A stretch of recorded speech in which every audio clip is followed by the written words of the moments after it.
Yo nací en República Dominicana. Cuando yo salí de mi país, prácticamente como cualquier otro latino, sale de su país en busca de mejoría económica. Pero le teme a que al salir de su país, le teme a perder su calor humano, de sus raíces, su cultura. Buenos días, papi. Entonces ahí dije, bueno, ahora buscaré el lugar más acogedor para establecerme en Miami. Y ahí fue donde descubrí esta gran comunidad que se llama Allapattah. Buenos días. La comunidad de Allapattah me acogió de una forma muy bendecida. Dame un poquito más de vasito de esto, mi amor. Y tuve la oportunidad entonces de establecerme aquí como barbero. Dime, mijo. What I love the most about Allapattah is the people and the culture and how warm it is and how welcoming you feel. And sometimes we feel that that's what's going away.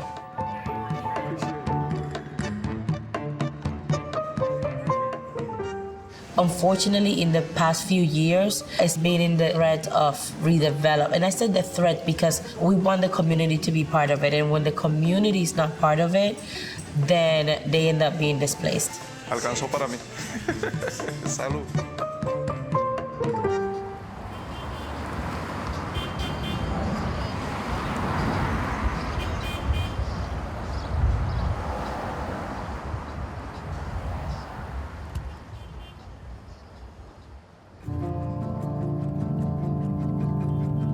Se siente el desplazamiento. Ya la hora mismo ya dice, ya ahora en cualquier momento, no sé en qué momento me voy a despertar, me van a decir que tiene que cerrar. Ese es el desplazamiento al que le tememos.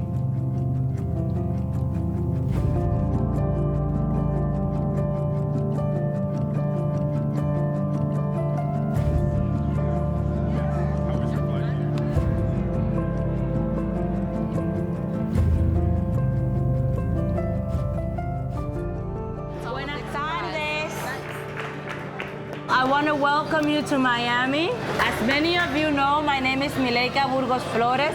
I am the CEO and founder of the Allapattah Collaborative CDC.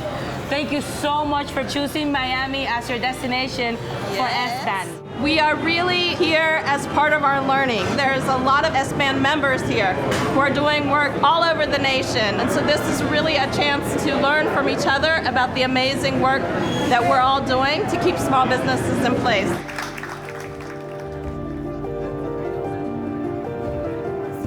That's where the University of Maryland and the Small Business Anti-displacement Network becomes so important because we converge, all of us are thinking, how do we prevent displacement of our small businesses? We don't have a map. We're all trying to figure it out. Right now, we are on what we call Allapattah Main Street. It's basically the commercial corridor. So this is like proper little Santo Domingo, from the park all the way to 36th Street. That's I-95 right there. If you can see on the other side, the graffiti that's on the other side of the highway over there, that's Wynwood, and there's new buildings that are happening over there. So here on 7th Avenue, what you're seeing is artists being displaced in a way out of Wynwood, people being priced out of that area, and this kind of being one of the last borders.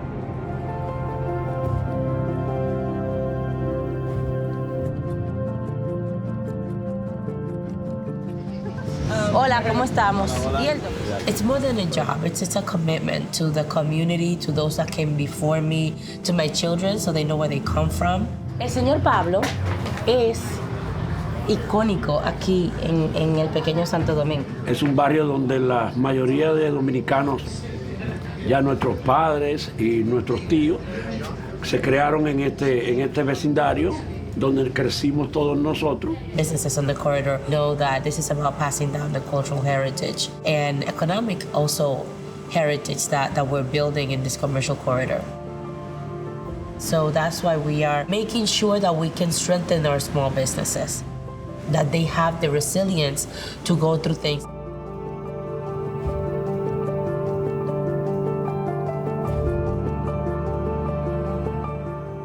Al paso del COVID, Habíamos personas que estábamos con la mano en la cabeza a punto de perder el negocio. Y Allapattah Collaboration sacó la cara por nosotros, no solamente para apoyarnos ellos, sino para decirnos cuáles son los procedimientos para ampararnos de algunos programas que estaban ahí.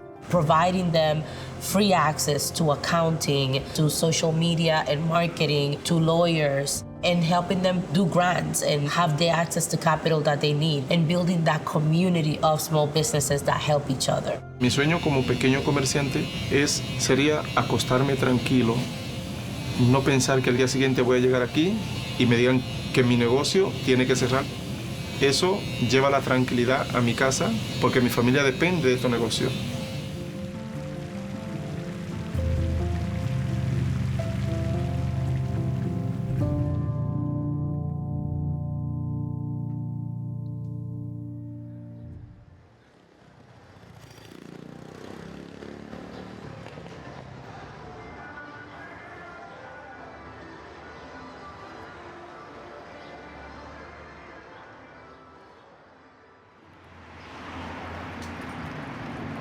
¿Ya terminaste el desayuno?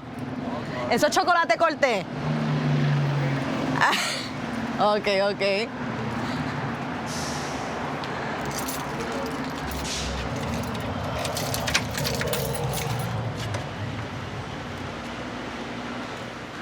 Well, this right here is a bizcocho mojadito. I'm making it for graduation. And it's a yellow vanilla sponge cake moistened with almond syrup and almond-flavored frosting. And this is what you eat at all the celebrations in Puerto Rico.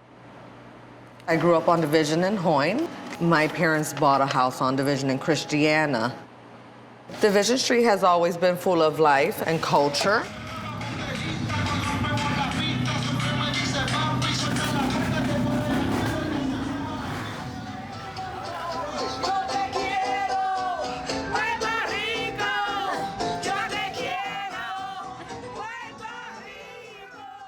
You walk by and you hear loud music and cars playing. It's just who we are.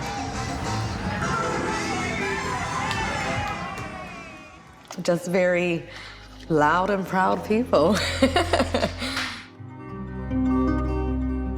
We're trying to keep that culture alive.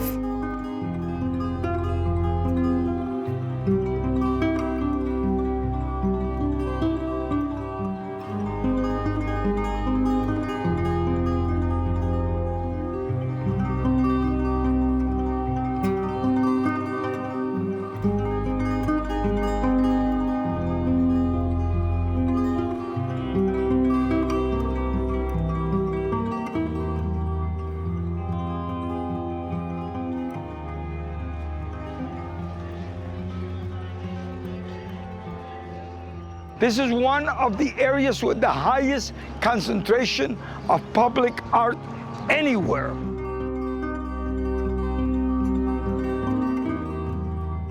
You're walking in an open gallery. You're walking in a living museum.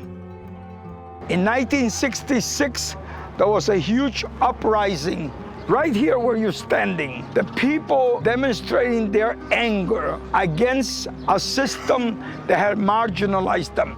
This building here has murals, and all those murals are Puerto Rican political prisoners. The neighbors there did a campaign to erase those murals. That is colonialism at its worst, because it's the removal of people's memory.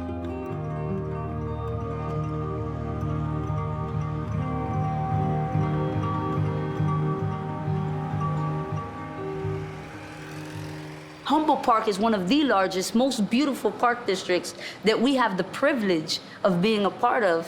And that's why when you walk down California, you see multi-million-dollar developments reside right across the street. We have an alternative to not just combat gentrification, because our existence isn't only about resistance, it is about thriving. It is about anchoring. And so there was this concept of Puerto Rico Town that came up. I wonder if you can just talk a little bit more about your forward thinking and your vision for some of the small business anti-displacement goals. The idea is, how do we use the designation to be able to really realize and materialize what it means to have, small businesses sustain themselves.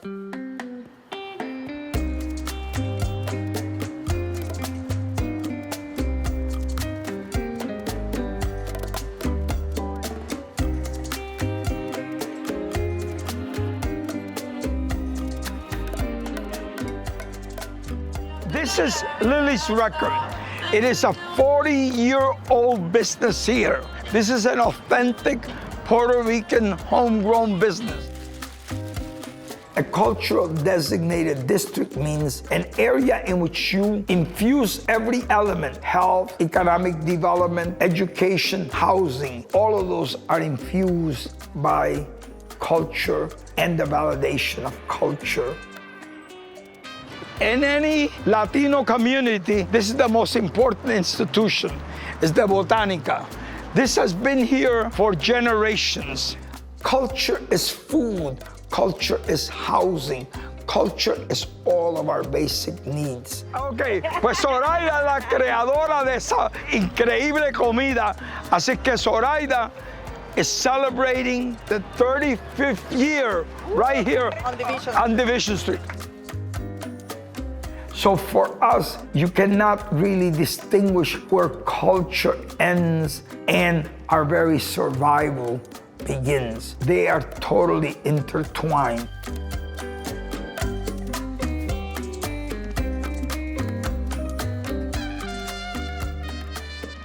What does that mean in terms of small businesses? We start people out with a pop-up business.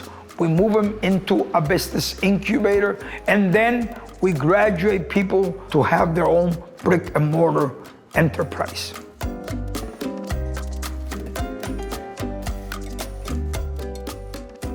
I was established at the Mercado del Pueblo. I had a little kiosk. They walked me through licensing. They've just always motivated me and walked hand by hand with me.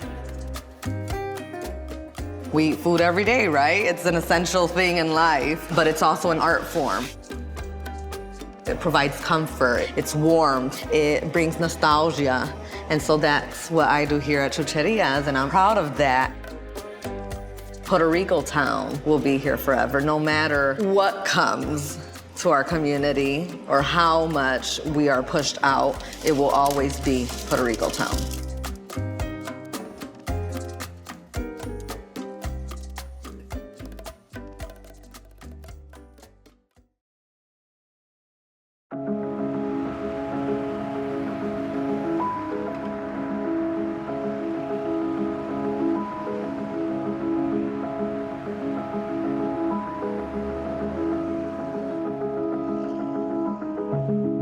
My grandparents came to Los Angeles in the 1940s, and they came to this neighborhood, as a matter of fact.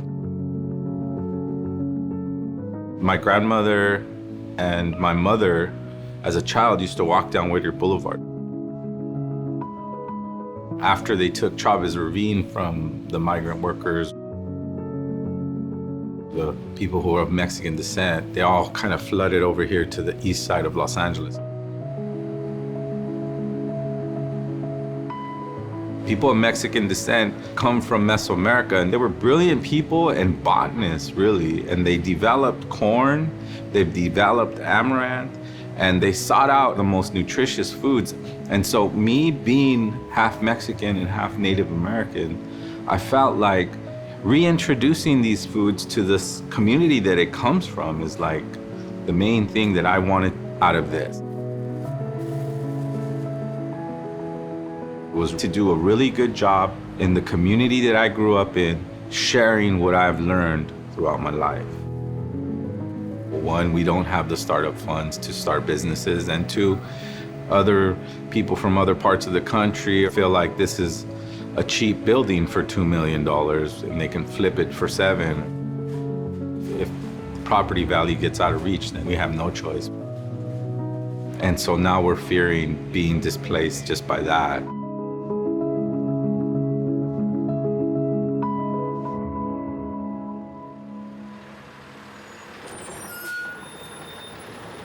Hi everybody. I'm so happy to welcome everybody to Los Angeles. You should know that LA right now is at a crossroads, I think. I think a lot of people are feeling that we are in the middle of extremes. Last week there was data that came out that said homelessness went up again. It went up 9 to 10%. Inclusive Action is a nonprofit economic justice organization. We're a certified community development financial institution, a CDFI. What that means is that we have a division that's focused on getting capital into the hands of people that haven't been able to get it. We began to see that one of the issues that people were facing was displacement. And many folks are being displaced because they didn't have any ownership over land or the properties that they were working and living in.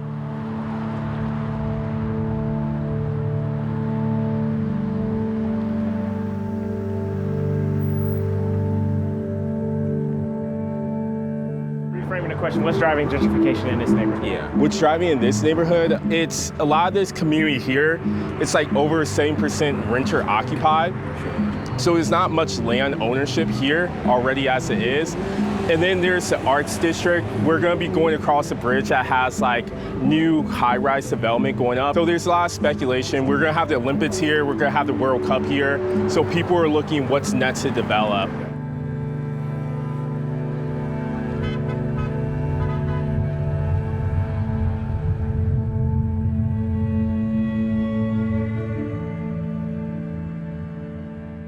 Welcome everyone, welcome to Las Fotos Project. We are a photography mentoring organization.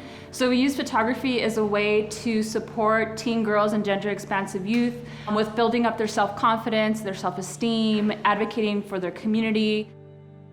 Typically we have our students doing things like talking to local residents about gentrification. In 2016 and 2017, there was a lot of activism in our community around gentrification. Most of the businesses actually are just tenants. And so we began to talk about this in the public discourse about what are the tools that we are developing to help people own. And in 2019, we created this initiative called CORE, which stands for Community Owned Real Estate. Together, we acquired 5 commercial buildings on the east side of LA. And the idea here is not only to preserve those businesses and sign them up for long-term leases and keep their rents at an affordable rate. The goal is actually to share ownership with them. The really great thing about rent controlled is that that's like one of the more stable things that we can rely on as a nonprofit organization. So being able to know that my rent is not gonna go up, I know that for sure, I can just continue to budget that. For as long as we've been here, it's been, a very short time period now, essentially a full year of like in-person programming. It's really become a place that folks rely on, not just our students, but our local community as well. Hello guys, welcome to Malinali. This is plant-based, vegan, nutrient center for our community out here. And what was this space before?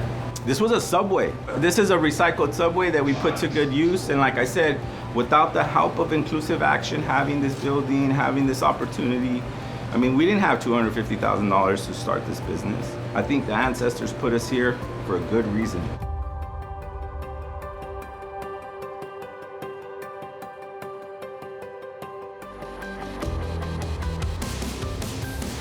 Capitalism is designed in that way. It's designed to bring prices low so that people who have lots of wealth can take advantage of that. But just because it's designed that way, there's a counterpart to that, and that is the community. The stronger the community is, the more trust we have with each other, then we'll always find a place to be. No one can displace us from that. We're very tenacious in that way. What I'm very excited about is that there's entrepreneurs like myself, and if we're smart enough and if we're wise enough, the community will bond together like we always do. And look, we're still here. This work is really personal to me. I think that the emotion that drives it is anger, it's rage, but then it's also coupled with love because I see the community members out here, I see the entrepreneurs that are hustling, and if they're in this fight, we gotta be in this fight too.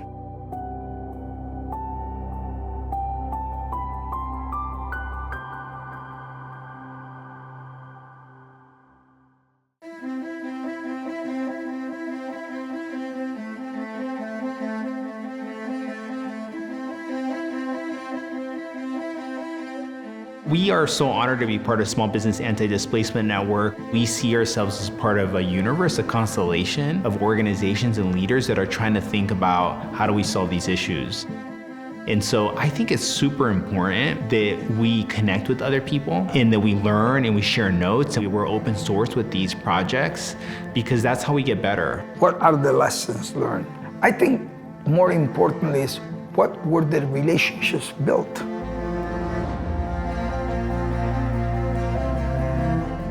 All of us are thinking, how do we prevent displacement of our small businesses? So we have our strategies, they have different strategies. I'm gonna try your stuff, you're gonna try my stuff, and then how do we make it work for our own communities?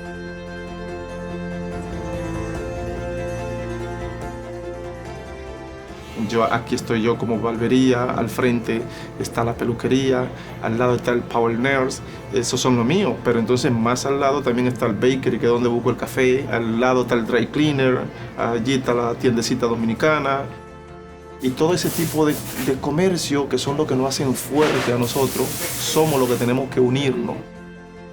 Y eso es una de las cosas que a veces cuesta un poquito de trabajo, llevarlo ahí al nivel de convencimiento que unidos somos más fuertes.